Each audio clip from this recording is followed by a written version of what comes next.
3, 2, 1.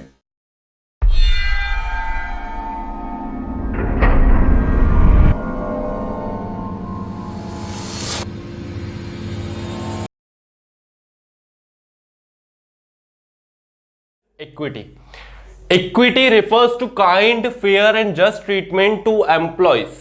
ठीक है, इक्विटी का है पे ये मतलब है कि एक जैसा ट्रीटमेंट हर एक एम्प्लॉय के साथ. ठीक है, employees will put their best only when they are treated with kindness and justice. तो एम्प्लॉय अपना बेस्ट कब दे पाएंगे? जब उनके साथ काइंडनेस मतलब अच्छा और एक न्यायपूर्वक व्यवहार किया जाएगा, जस्टिस फुल व्यवहार किया जाएगा तब.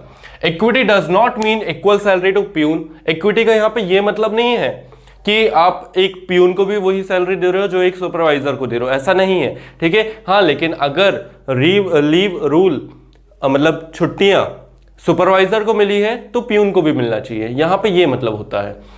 Equity does not mean equal salary to peon and supervisor, but equity means application of same rules, leave rule in the same way irrespective of their grade, position and gender. ठीक है, gender के basis मतलब कि हम female को छुट्टी दे सकते हैं, मेल को नहीं दे सकते, ये वाली चीजें नहीं होना चाहिए, नहीं तो फिर एम्प्लॉयज के मन में डिससेटिस्फेक्शन आता ही आता है, बहुत नॉर्मल चीज है. पॉजिटिव इफेक्ट, अगर ये प्रिंसिपल फॉलो करते हो, इक्विटी सबके साथ एक जैसा व्यवहार करते हो, तो इसका क्या फर्क पड़ेगा? Employee get satisfied, employee satisfied रहेगा, सबसे बड़ी बात. दूसरी चीज, इट मोटिवेट द एम्प्लॉय, वो एम्प्लॉय को क्या करेंगे? मोटिवेट करके रखेगा. ठीक है, कंसिक्वेंस ऑफ वायलेशन, अगर ये प्रिंसिपल तुम वायलेट करते हो, अगर ये प्रिंसिपल तुम फॉलो नहीं करते हो, तो इससे क्या होगा? Increase in turnover. अगेन यहां पे जो टर्नओवर वर्ड है वो एम्प्लॉय के ट्रांसफर या फिर एम्प्लॉय के निकल जाने का है. ठीक है, जैसे एक कंपनी है, उसमें एक साल में 100 एम्प्लॉयज जॉब छोड़ के गए हैं. ठीक है, और एक कंपनी जिसमें 150 एम्प्लॉय जॉब छोड़कर गए हैं, तो जहां पर 150 एम्प्लॉयज जॉब छोड़ के गए हैं उनका टर्नओवर ज्यादा है. तो इंक्रीज इन टर्नओवर मतलब ज्यादा से ज्यादा लोग जॉब छोड़कर जाने लगेंगे. ठीक है, डिससेटिस्फेक्शन इन एम्प्लॉयज. ठीक है, एम्प्लॉय क्या रहेगा? डिससेटिस्फाइड रहेगा.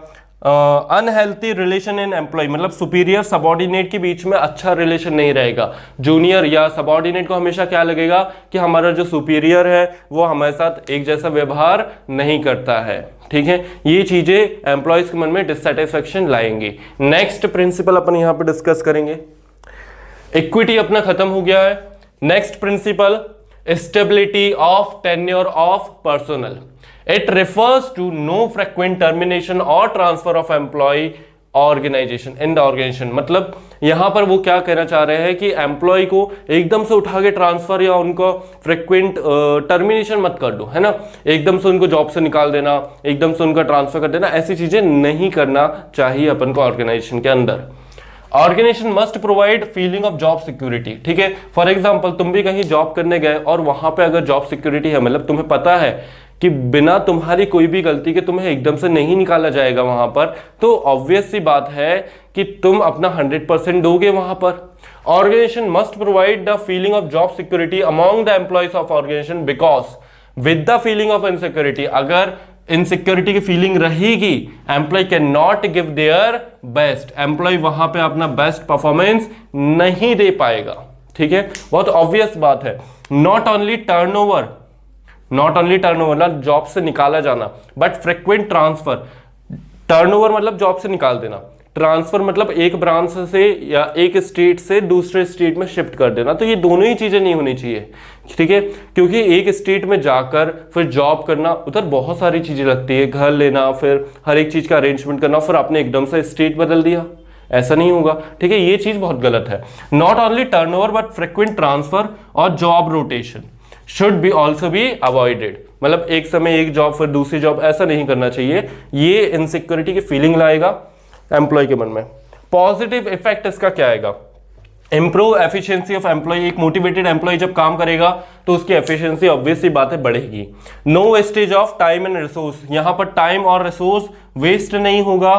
देखो, अगर तुम फ्रिक्वेंट ट्रांसफर कर रहे हो, मतलब नए एम्प्लॉयज को लाओगे, फिर उनको सिखाओ दोबारा, फिर उनको सिखाने के लिए रिसोर्स चाहिए, फिर वही लर्निंग स्टेज पर उनको मतलब रिसोर्स चाहिए, तो ये सब चीजें रिसोर्स एक तरीके से वेस्ट हो रहा है.